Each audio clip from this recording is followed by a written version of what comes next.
I've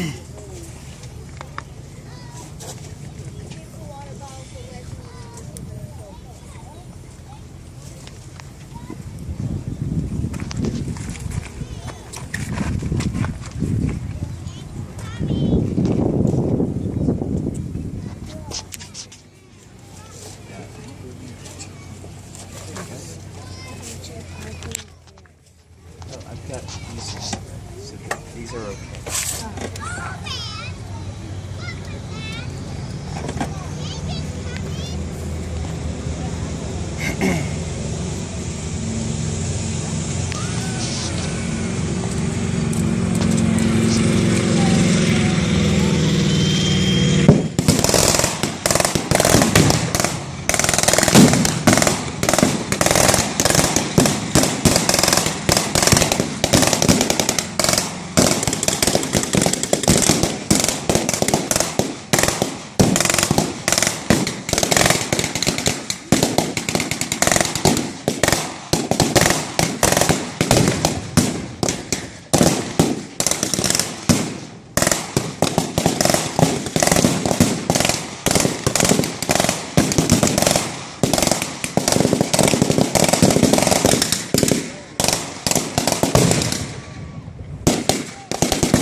Alright, do you want to head back now?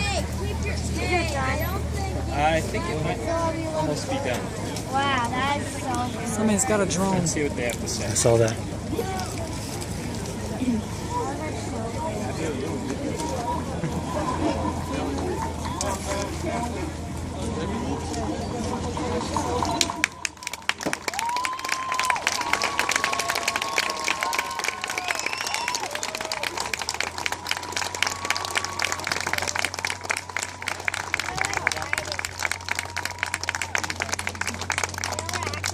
Fast, deadly, effective.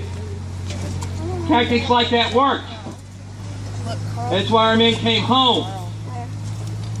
It's why theirs didn't. I can see him. Ladies and gentlemen, we don't do this to glorify war. We do this to educate. We created this Living History Detachment. We gave it 3 missions. To educate our fellow citizens, to honor our veterans, and to support our troops. How many veterans, any time period, past or present, peace or war in the audience? Raise your hands.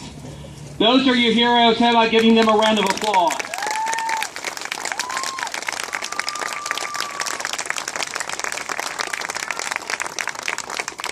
As you can imagine, a program like this is not a simple thing to put on. There's a lot of work that goes on behind the scenes. A lot of time, a lot of effort goes into it. We couldn't do it without the support of these men and women behind me on my left and right, behind the scenes. They're all volunteers. They're wearing their own uniform, their own equipment, carrying their own weapons, driving their own vehicles, all of it paid for out of their own pocket. They come from all over the state of Texas to give their time, energy, and expertise to make this program possible.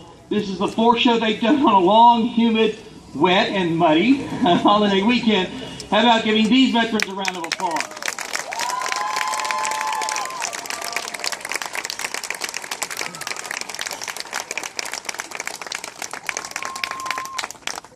What we just showed you out here was a reenactment. And although we tried to make it as real as we possibly could, the real weapons, the real tactics, the real vehicles, the real scenario, the one thing that it wasn't was real. A real battle wouldn't have lasted 3 minutes. It might go on all day. In a real battle, unlike this one, there is lead flying through the air, steel fragments from mortars and artillery ripping through the atmosphere. In a real battle, all of these explosions were likely to have killed and maimed. In a real battle, the casualties don't get off and smile and knock off some of the mud and fall in. They're really hurt or they're really dead. A real battle like this would have left men as corpses on that field. Others would have been permanently crippled or disfigured. A real battle would have meant telegrams and letters home to families and friends and loved ones saying that that person who was special and important to you is never coming back, or saying simply that he's missing. We don't know. Maybe he was captured. Maybe his body is laying at the bottom of a water-filled shell hole undiscovered. Maybe he was obliterated by an exploding shell and we'll never find any bit of him ever again. Even the men who would have survived a real battle, who came out of it unharmed physically, would remember for the rest of their lives what they did, what they saw. They would remember the pain and the death of comrades, and the pain and the death of the men wearing the other uniform that they killed. Some of them would be willing to talk about it, most wouldn't. They would live with those horrors, cope with those nightmares for the rest of their lives. We're here today because tomorrow is Memorial Day. It's the one day our country sets aside every year to remember the men and women throughout our history who have made the ultimate sacrifice, who have paid the ultimate price, and the families and the friends and the neighbors and the co-workers and the church members to whom they meant something more than the flag or patriotism or duty. Most of us spend Memorial Day at ball games, parties, picnics, outings, taking advantage of the latest mattress sale. And that's all right. Because having the freedom and the privilege to do that is what those veterans fought for, and it's what many of them gave their lives for. But they would appreciate it, I think, if sometime over that long holiday weekend we took a break from the ball games and the barbecues and the picnics and the mattress sales to spend just a few moments reflecting on their gift to us down through the ages: security, independence, freedom, prosperity. That we would take a moment to reflect the gratitude that we feel toward them and the debt that we owe to them. That's what Memorial Day is really all about. Remembering, as we've just done, what we've asked our troops in the past to do, what we ask our troops of the present to be ready to do, is part of the way of making that day what it should really be all about. I would like to ask everyone to rise, for the gentlemen to remove their covers. Squad, a chin cut. Breathe in. Pump.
Please be seated.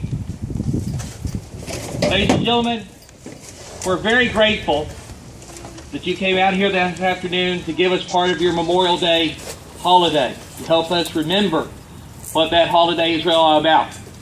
We hope that you've had a chance to visit the Texas Military Forces Museum right up the hill. That's 45,000 square feet of exhibits to tell the story of the Texas Military Forces from the 1st Militia muster in Stephen F. Austin's colony through the Texas Revolution, the Texas Navy, the war between the states, the World Wars, Korea, Vietnam, and down into the conflicts that we are engaged in Iraq and Afghanistan, as well as the heroic work that our men and women in the Texas National Guard are doing, even as we sit here today, rescuing their fellow citizens who have become the victims of floods and storms.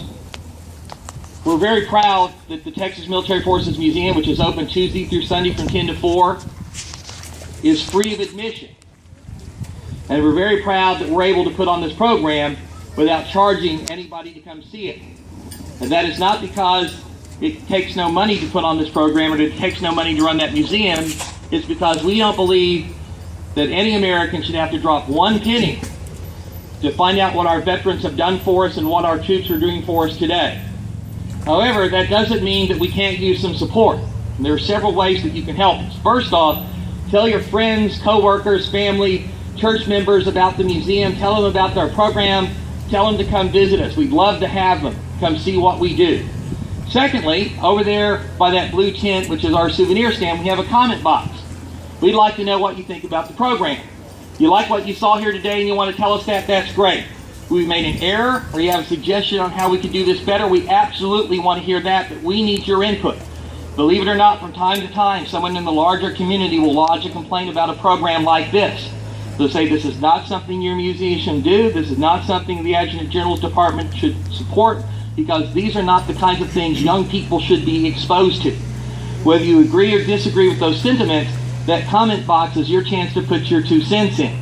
The other thing you can do to help us is over there at that souvenir stand, we also have a donation box, and we've got them up in the museum as well as the gift shop up there. The money that you spend on souvenirs or the money that you put in those donation boxes stays right here in this museum to build exhibits, to keep the doors open for free, and to enable these volunteers to continue to run this program.